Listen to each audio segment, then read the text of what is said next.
Controllables, brought to you by Novellus, and here I am still at SW19 with a bit of a clicking noise in the background over at the indoor tennis centre. And as ever, another exciting day, middle Saturday at Wimbledon. Another glorious day, a little bit of cloud cover earlier in the day, but we've had another stunning day and lots more brilliant tennis brought our way. Just before we get fully going, make sure, in the chat, if you have any questions at all, send your questions in. We've received lots over the week of Dear Dan, but you also get the opportunity to do this. Danny, 9:10, please. Sorry, mate. 9 minutes and we'll have you. No guest has got it right yet. I need to work on my communication, but we will see you later. And that's a little advert. Danny Sapsford will be with us at 9:10. I don't know what they do. I'm gonna publish the PDF that all of these guests get. Very, very clearly says 9:10 and the WhatsApp message. But anyway, bloody tennis players. But yeah, our segment, we will have the major moments of the day brought to you by Soto Tennis Academy.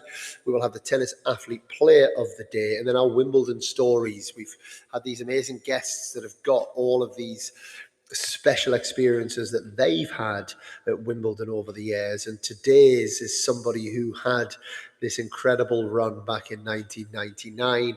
I'm really pleased to kind of bring it alive back in the day, someone who's even older than me, Danny Sapsford, someone who I absolutely looked up to, brilliant tennis player, came through qualifying, made it all the way to the third round where he played Pete Sampras, and on court number one, didn't get his centre court match against Pete Sampras, but court number one, lost in 3 tight sets, and I'm excited to hear all about that because I do believe that was his last ever match he played. He then went on to work for the LTA as a coach straight after that. So that's going to be fun. And then the day's been fun. There still is matches going on around the grounds. Well, I say on the major courts. We've got Tiafoe and Bublik that are still going head-to-head right now in an extremely tight match. I know it was close at the end of that set. It's now 12-11 to Bublik in the tie-break, in the third set tie-break. And we have 2-1 Bublik over Tiafoe. He's just won the set 13-11. The tiebreak, Dimitrov 2-1 up on Berrettini, but down a break in the fourth. Dimitrov break points back. So we'll keep our eyes on those. But it's been, I guess, a day of upsets on the women's side. Iga Swiatek, last year's winner. Last year's winner went out 7-6, 6-2 to Alexandra Iala. We've heard lots about her over the last few years. And then, just Iga's not quite getting it going right now. There's something doesn't quite seem right there. The furthest that Iala has gone, we've heard big things about a big hitter of the tennis ball. She said, I don't know how to describe it. I've never been to the second week of a Grand Slam, and it's amazing for me. Iga's a phenomenal player and a really nice person, so I'm grateful to be able to share centre court with her. I do remember, I think it was Iga she beat in Miami last year when we kind of saw Iala making her kind of grand entrance onto the WTA Tour. Some player. We then had Anisimova, who was last year's finalist, lost to Madison Keys. Keys, is putting together some results again. Anisimova just has fallen off, really. Hasn't had the same 2026 as she had last year. And then I think a big one that certainly surprised a lot of people, we ourselves at the podcast, I think myself and Freddie Nielsen picked her for the title, Rybakina. And she only put 42% of her serves in play today. 6 double faults. Lost to Elise Mertens. If you have an off day, you don't want to play Elise Mertens. She makes a lot of tennis balls. She's a tough competitor. And I don't know, something's not right there as well. I always think with Rybakina, it's her happiness off the court that seems to link. Same with a lot of players, but Rybakina obviously has had a fantastic last 12 months. But when things aren't going right off the court, it feels like it falls apart a little bit. And I've kind of sensed that around the last few weeks, that something's not quite right in Team Rybakina. Maybe it's just a blip. But the women's draw has been blown open, really. And then we have only the sixth player since the start of the 90s, British player that's made the second week of singles at Wimbledon. And I'll ask Danny if he knows them all, but Jeremy Bates made, I think it was 92 and 94. Then we've had, obviously, Andy Murray, we've had Tim Henman, we've had Greg Rosetsky, and we've had Cam Norrie. Nobody else. And then obviously back in the day, Roger Taylor, Mark Cox, Fred Perry. I'm sure there's someone else I'm missing, but Arthur Ferry becomes that sixth man in the last kind of 40 years, 40 plus years to make. And what a match that was. Oh my goodness. 2-6, 7-5, 2-6, 7-6, 7-6 against Zizou Bergs. 4-1 double break down in set 4, 2 sets to 1 down, 4-1 double break. Came back, won the set 7-6, 4-1 down in set 5. Not a double break, but came back.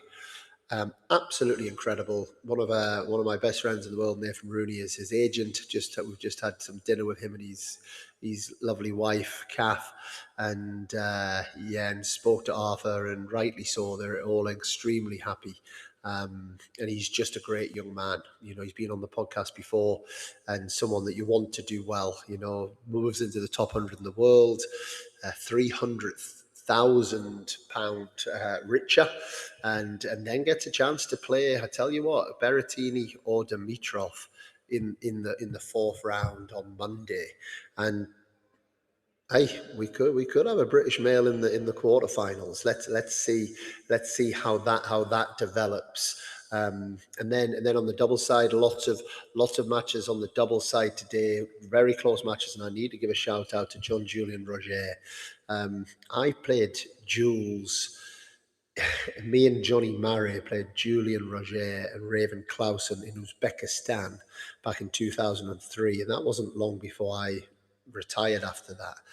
It's a long time ago, like 23 years, maybe it's 2004. He's a little bit younger than me, only like 12 months. A really good friend of mine, someone who inspires me massively. He hasn't been playing the last few weeks. He's playing with a young kid, Theo Vinegar, and who they've kind of put in a proper shift. They've been out to China. They've played a lot of challenger events. They've got their ranking in to get in as alternates. They had a great win in the first round over Venus and Banbury. And then today they beat Nice and Roger Vassal in 7-6 in the third in over 3 hours. And getting a bit of a special moment afterwards with Jules in the gym, because it just finished at the same time as Gabby Dabrowski and Louisa Stefani, who I'm coaching, and they had a great win today as well. And just to spend that little bit of time was brilliant. Granola Zabayos, the French Open champions, the US Open champions of last year, went out to another Sander Gilles, great guy, and Sem Verbeek, took them out. So we've got a couple of upsets there that have happened on the men's side. On the women's side, a little bit more normal service seems to be resumed with a lot of the top seeds. I think everybody was looking forward to seeing Serena and Venus. That didn't happen today. Serena's had to pull out with a knee injury. The tournament tried to give her enough time to be ready, but she wasn't ready in time to play today. So the lucky losers came in to play that instead. So yeah, another brilliant day. And then obviously tomorrow we have day 7, which is traditionally used to be Middle Sunday, where the grounds were kind of empty, and it was kind of nice. It was kind of quite a special time to be at Wimbledon, but we're living in 2026, and ticket sales and all of those things that I guess make the world go around means that we've got tennis tomorrow and lots of brilliant matches to look forward to. We will, in the next minute or so, if he's read the PDF, have Danny Sapsford coming on to talk about his Wimbledon time. And it's quite apt, actually, that Danny, I'm sure he'll have something to say about Arthur and what he has experienced, as a British player going far in this event, just kind of what it takes out of you as well, the media kind of scrummage that comes around you. So it is 9:10 and Danny's not jumped on yet. He came on at 9:01, but he should be here any second. And as I say that, he has appeared on cue. Just like that. I'm just saying, Danny, that's day 6 day 6, and not one guest has got it right yet. So maybe I need to work on my PDF. I'm used to going in waiting rooms and getting enter. I pressed join and I came straight in. Sorry. this, So uh, keen to this join you, Dan. this is live. This is live show, Danny. You know, we're straight to the heart of it. So thank you so much for coming on. A big welcome to Control the Controllables. How are you doing anyway? How's things? No, good. No, very really good actually. Yeah, no, it's been a busy year for me. But overwhelming at times. But I think I'm on top of it now. So yeah, I'm just enjoying Wimbledon for a couple of weeks, which is nice.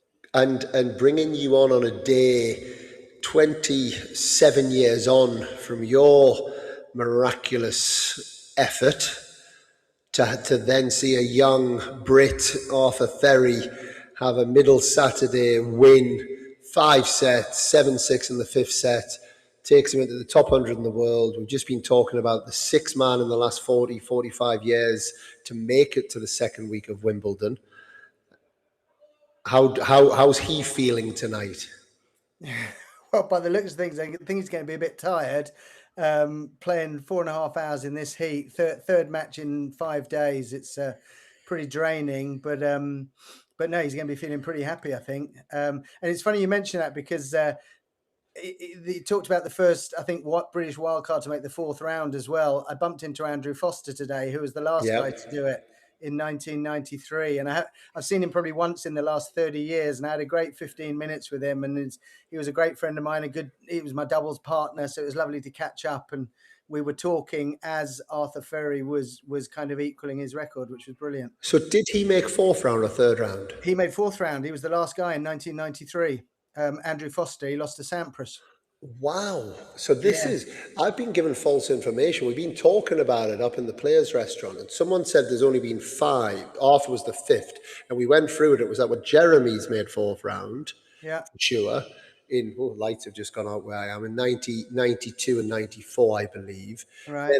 Then obviously Greg, Tim, Andy, Cam Norrie. Yeah. But we've missed Andrew Foster. Yeah, Fozzie. Fozzie was the last guy in 1993. Wow. Okay. I remember it clearly. Yeah, he lost to Sampras in a tight match. I don't know how much time we got, but funny story. I was riding in a boat, and we were just about to get fined for going through a lock in the wrong direction, and the lock keeper was just about to fine me as he was reading a paper with a big picture of Andrew Foster on it. And I persuaded the guy that he was my doubles partner, and he let us off the fine. So he saved me a boating fine that year. The power of networking, huh? Exactly. And I know someone else who lost to Pete Sampras in a big match at Wimbledon as well, Danny. And 1999. I remember it well. I would have been 19 years old, and I think it was. We were talking about this the other day.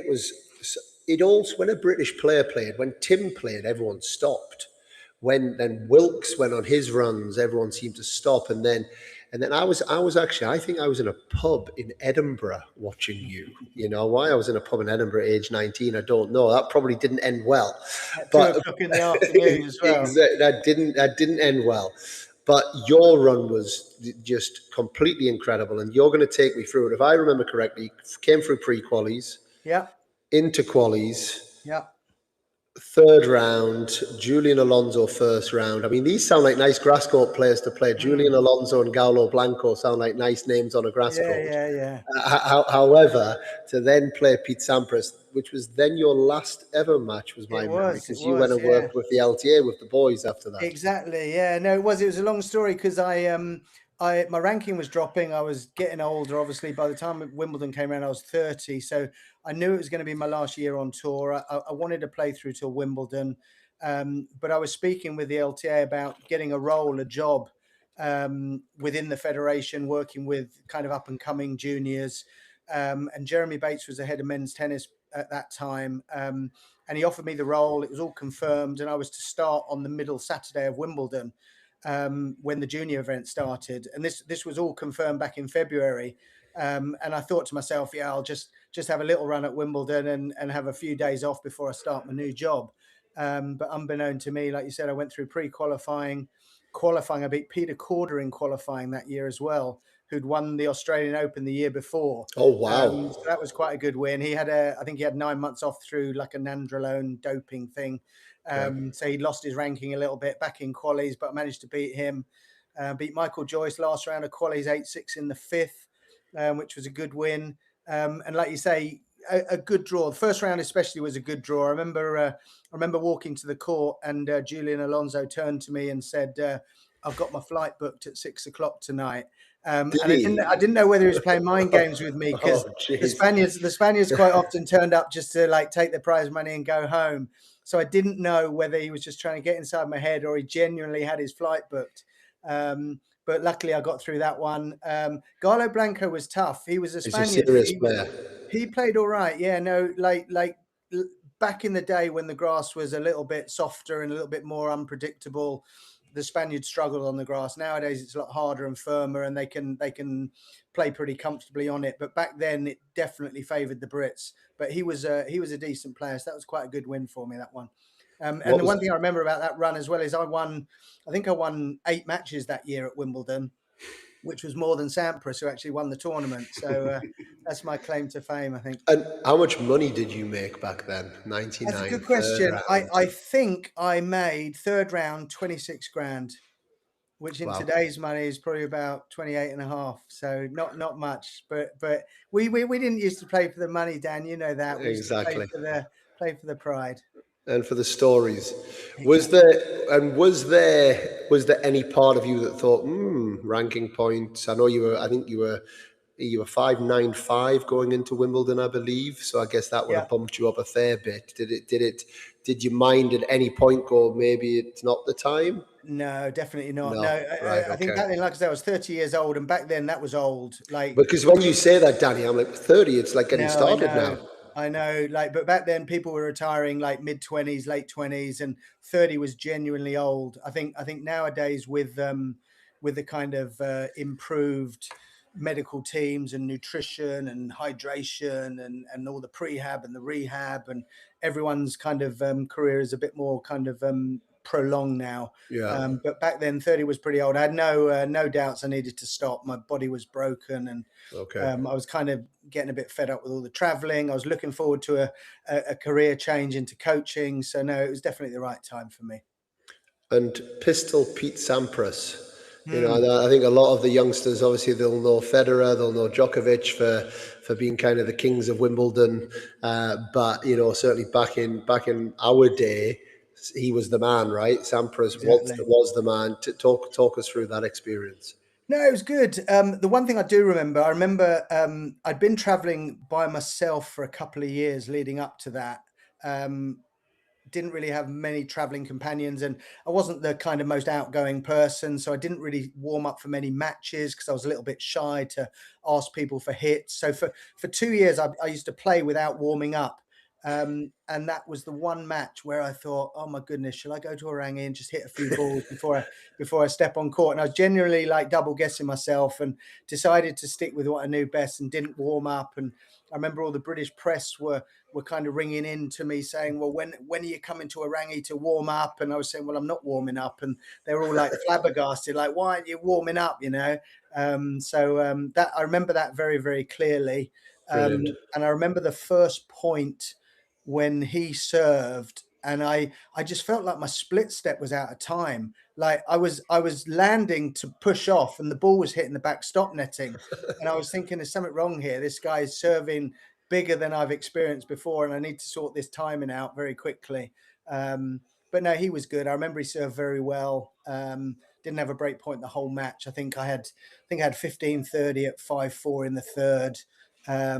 But didn't convert, or 30 all, something like that. But that was as close as I got. And yeah, he was very much in kind of autopilot, one break each set. Thanks very much. Job done, and moved on. If only you'd warmed up, Danny. Exactly. Yeah, exactly. I might have started better. Exactly. But no, it's all good fun, isn't it? I always used to say, I remember we used to have the conversation, who would you most like or dislike to play? Like, what would your worst nightmare? And I remember saying, like, my nightmare would be playing like a Guillermo Coria or someone like that on the, you know, I know he was a bit after your time, but Coria on a clay court was like, oh Yeah, no, yeah. keep me away from him. And I always used to say Sampras on a grass court because you can kind of get a bit of a kicking, but respectfully. Yeah, well, that's the thing. Like, I'd always say that Sampras was the sort of guy, he didn't have the ground strokes of like Andre Agassi, he didn't have the tenacity of like a Michael Chang. So he literally would break you once and that was enough. So Yeah, I lost 6-3, 6-4, 7-5, one break in each set. He beat Agassi in the final 6-3, 6-4, 7-5, you know. yeah, So he beat my grandma 6-3, 6-4, yeah, yeah, 7-5, you know. yeah, But yeah. Agassi and Chang, they'd want to beat you 1-1 and they Exactly. want to like, but he was never that type of player. So you always felt like you had a chance and you always Yeah. felt like you'd hold serve. And I guess the key was to just, if I could, get to a couple of tie breaks and where it's a bit more of a flip of a coin and hopefully luck goes your way. But I couldn't quite get there. Danny, it's brilliant having you on. We've been bringing different people on each day now. We do have a very quick fire Wimbledon special. If you are up for it, are you ready for it? This trivia, is it? No, no. This is your opinions, your My opinion's questions. Yeah, okay. I'll do not my best. you can't be wrong. Okay. You know, your wife might tell you you're wrong, but you I'll give can't it be a go. wrong Yeah, I'll give it a in go. this field. Your best Wimbledon memory as a fan. Oh, I remember back in the day, I remember queuing up outside the gate. This must have been in the early 80s or in the late 70s. And back then you could run onto centre court and get standing room on centre court. I remember watching Borg. I think he was playing VJ Amritraj maybe. And I Wow. remember being on TV, like I was right behind the server and yeah, that was a nice memory, like queuing up and being the first in the ground and legging it to the centre court, getting on there freestanding. Amazing. That Mm. reminds me of the Ryder Cup. I went to the Ryder Cup in Italy. And it was like that in Rome. Yeah. That's I think we'd health and safety wouldn't be allowed now. Maybe finish this sentence. When I think of Wimbledon, I think of. Oh, when I think of Wimbledon, I think of, I got to say strawberries and cream, I think. I go there every day. I go there every day, and every day I have strawberries and cream. And every day with my guests, I say, you can't come to Wimbledon without having strawberries and cream, you know. It's the quintessential English summer, Wimbledon and strawberries and cream. They go So hand in hand. you're the second person to say that. Yeah. Now, I asked this follow up question. What do you do with the cream at the bottom when you finish the What do, strawberries? well, when you're in the player's restaurant, you can't take it out and have it all over your chin and stuff. So no, it's the sort of thing where you leave it on the table, but you secretly want to Yeah. just dip into it, but you can't, you know. Who would you most like to play on centre court, past or present? That's a tough one. What, trying to win or just someone who I want to? Your interpretation. Um, I guess I think Federer. I'd like to play Federer. I think I get an absolute whipping, but I'd like to play him. I think he's the most iconic, recognizable player that's kind of taken to the court in the last X number of years. So yeah, I think I'd like to experience what that would be like. I think. What song would you like to walk out onto if you were walking out on centre court? Crikey, that's a tough one. Walking out on centre court. Oh, crikey, that's a really tough one. I do like my music, but I'm a bit kind of old. Well, I say I'm old fashioned. The last concert I went to a Take That concert, Biffy Clyro, maybe Many of Horror or something like that. I don't know. Something get the crowd going. If the whole calendar, and I'm going to ask this about your era, not this era. If the whole calendar, ATP and WTA calendar, was played on grass courts, would the top 5 players in the world look different? In my era, Yes. no, probably not. No, I think all the services were pretty quick back then. So you had a lot of serve and volleys. You had like Becker and Edberg and Sampras, Yeah. even Izovic, Krajicek, all those guys were up there. So no, I think it would be pretty much the same, I think. What about now?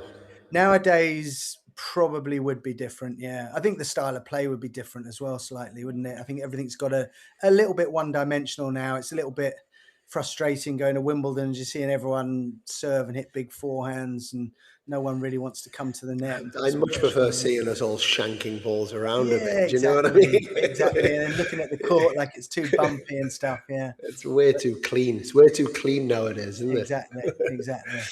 What is your guilty pleasure? My guilty pleasure. Oh, crikey, where do I start? The first thing that comes to mind is chocolate. My diet's terrible. I love chocolate. Get it in the fridge so it almost like cracks your teeth when you're biting it. Always have some chocolate after lunch. And your favourite ever Wimbledon champion and why? Favorite ever Wimbledon champion and why? That's a tough one. It's funny, when I grew up, I didn't really get excited when I was watching Wimbledon, particularly when I was playing. Didn't really have any idols. I guess really growing up really young, I suppose Borg was probably my biggest idol, I suppose, because I started playing in the late 70s, early 80s. So yeah, possibly Borg. I remember watching Becca, or remember hearing Becca winning Wimbledon in '85 when I was still at school. That was quite exciting because he was the youngest guy. So Yeah. I guess it would be either Borg or Becker, I think. And one thing that you'd change about Wimbledon? One thing I would change about Wimbledon. That's a really tough one. You know what? I think Wimbledon's pretty good. I'd keep it as it is. I can't. I'm a very laid back guy. I'm very easy, but whenever I do talk to people about Wimbledon, I do say it's almost perfect. It's a lovely club. They've got everything right. Their attention to detail is spot on. Um, can't think of anything. Maybe better Wi-Fi. Maybe apart from that, it's all good for me. What's the best advice that you would give to a young tennis player about How their old? journey Starting ahead? up or young pro? No, a young player, just when they're playing, junior, Best junior advice: coming through. have fun. Have fun. Like, don't put too much pressure on yourself, particularly at a young age. Play lots of different sports. Don't take it too seriously. I think nowadays, I think quite a lot of parents, coaches, just are a little bit too intense, too young. And you look at all the top players, all the players that have made it through. None of them specialize at 10, 11, 12 years old. They're all skiing or playing soccer or the sports, and they only really take it seriously when they're about 14 or 15. So certainly just have fun, enjoy yourselves, and it's a game for life. So just enjoy it. Don't burn out too soon. And last question, who's going to win the World Cup? Who's going to win the World Cup? Oh, crikey. Well, my heart obviously says England. I'd love England to win it, but I kind of don't think they will. I think the team that have been playing the best have been France so far, I'm afraid. They just seem to be able to score goals at will, and they've got a fantastic attacking lineup. And yeah, I can't see anyone beating France, really. Danny Sapsford, you've been a star. Thank you for coming on. It genuinely is lovely to. I'm not putting you as being too old, but it's been nice. It's just been nice to roll back and to hear your stories from, that tennis did exist before Yeah, the 2000s. I think yeah, sometimes people exactly. forget that, and it's for me as well. So interesting hearing even how different we're thinking. Like the 30 thing blew me away a bit. How Mm, that was deemed old then, and mm, they're not warming up for matches, and it's I guess the sport's come a long way, but maybe we miss a little bit of that magic as well. mm. No, it's been fun for me as well. Thanks, Dan. Thanks for coming on, Danny. Thank Pleasure. you. So there we have it, Danny Sapsford, a brilliant guest. A big thank you to Danny. We can put Danny off now if we can get him off. How do we get him off? I Danny can can. leave. He's leaving. He's out. And now the last thing. Hey, my producer Harry's going to be happy. I've almost kept it to 30 minutes. Dear Dan, questions. We've got a couple. We've got one from Clara here. Who will be the next Grand Slam winner in women's and men's tennis that hasn't won a slam yet? Put me on the spot. Iva Jovic is where I'm going to go for that on the women's side. Love her. Think she's amazing. Got a head on her shoulders beyond her years. Hits the ball like an absolute dream. Very interesting matchup, I guess, tomorrow with Jess Pegula. And maybe Jess as well. I love Jess, and I'd love to see Jess Pegula win one. But so I'd say maybe Jess Pegula or Iva Jovic, and maybe the winner of that has a chance to win this year's Wimbledon as well. How about that, Clara? On the men's side, João Fonseca. I think the men's side's very interesting because I think at some point Alcaraz is going to be back, and once Alcaraz is back, we have an issue because we've got two gatekeepers. Whilst Alcaraz is out, there's only one gatekeeper, and Yannick Sinner. And then if something happens to Yannick, then it opens up for others, which is more doable, right? We saw that at Roland Garros. That's more likely that something happens to one of them. But I think if both of them are in the tournament, obviously the odds are much more against the players because it's for the two players for them to lose or an injury or something to happen at that same time in that same event. But I just saw enough from João Fonseca at Roland Garros. He's pretty magic, and I think he's got the X factor. He has. I didn't see his match this week. I know he lost, but I'm not sure grass he's ready for that. But I think a clay court, maybe an Australian Open after a great pre-season. I think he's a superstar, and I think I said it on BBC 5 Live at Roland Garros that I think by the end of 28, I think he will win a Grand Slam. Last question from Mark, just coming in here. What has been my favourite part of 2026 Wimbledon Week 1? A bit of a cheesy answer, but it's God honest truth. Having my family here. I think I said it a couple of nights ago. To share this incredible experience and event and have my wife and kids here, that's been special from a personal standpoint. In terms of from a tennis standpoint of what we've seen, honestly, John Julian Roger winning today was really special. I think we've heard a lot about doubles and people trying to ultimately take the jobs of away from them. There's a lot of kind of propaganda out there right now. I'm fortunate enough to be at tennis tournaments 35 weeks a year, and I see it. And I've also been very fortunate the last 4 or 5 years to pretty much be there towards the end of every tournament because of the players, the success that the players have had, and people just aren't given an accurate interpretation of what's happening in our sport, and it's this. I love the passion. I love the stories, the Danny Sapsford story, pre-qualies to qualies to third round to playing against Pete Sampras and John Julian Roger, at 45 years old. He's what he's gone through the last 12 or 18 months when his rankings fully dropped. He's a 5-time Grand Slam champion. But he's gone through having to go. He was in China 11 weeks last year away from his family to get his ranking high enough to maybe get into Australian Open. This is what the sport does. This is how dedicated these athletes are, whether they're playing singles or doubles. And to see him in the gym with tears rolling down his face, and to have an opportunity to give him a big hug and to feel his passion and energy at 45 years old, all of those years after being on the tour, pretty special. Will take some beating. Obviously, we have more of that to come because this is the greatest sport in the world. Let's keep supporting it. Let's get as many tennis players as we can having the opportunities to have these experiences. Thank you so much, everyone who's joining. Keep your questions coming. I will be back tomorrow night. I have Jonathan Overend with me, who's going to be talking us through the time that he got to describe a certain Sir Andy Murray winning Wimbledon for the first time in 77 years. That's going to be special to have him on from a different lens of the sport. But until next time, I'm Dan Kiernan, and we are Control the Controllables.